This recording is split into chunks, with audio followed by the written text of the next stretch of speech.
আপনার দেশের মতো আমাদের দেশটা অত সুন্দর না। ঝকঝকে তকতকে পার্ক এখানে পাবেন না। এই যা আছে এখানে মানুষ হাঁটতে আসে, ঘুরে বেড়ায়, আড্ডা দেয়, বসে। অনেক ভিড় এই শহরে, বুঝলেন? অনেক মানুষ, ঘিঞ্জি। কোথায় যাবে এরা বলুন? নিজেকে ছোট করে দেখার মধ্যে একটা ফ্যাশন আছে, তাই না? যা বাস্তব সেই ছোটকে বড় করে দেখার মধ্যে তো কোনো মাহাত্ম্য নেই। বাজে তর্ক করবেন না প্লিজ। ঠিক আছে, করবো না, তর্ক করবো না। কিন্তু আপনি এসেছেন তো মোটে 3-4 দিনের জন্যে, সেই জন্য সব কিছুই ভালো লাগবে, সব কিছুতে আনন্দ পাবেন। দূরের ঘাস সবসময় সবুজ দেখায়।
আপনি কিছু বলতে চান?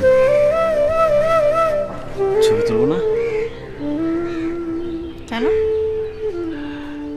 না, মানে মনে হলো যে কিছু একটা বলবেন আর কি আমাকে, হয়তো কোনো পার্সোনাল প্রশ্ন। হঠাৎ আপনার এরকম মনে হওয়ার কারণ? না মানে ওই যে আর কয় ঘন্টা পরে তো আপনার সঙ্গে আমার বিদায়, তাই নিজ থেকেই কিছু পার্সোনাল প্রশ্ন করতে চাইছিলাম আপনাকে। অনর্থকই তাই আপনার উপর চাপিয়ে দিচ্ছিলাম আর কি, আপনি কিছু জানতে চান কিনা। আপনার ইনটিউশন পাওয়ার খুবই ভালো। আমি আপনাকে কিছু প্রশ্ন করব, তার আগে বলুন আপনার প্রশ্নগুলো শুনি। আমেরিকা আপনার কে কে থাকেন?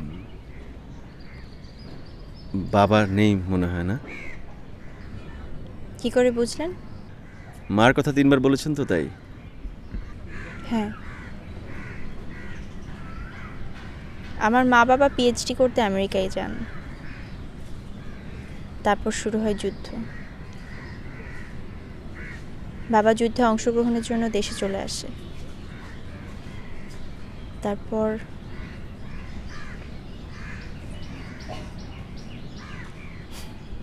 এই তো।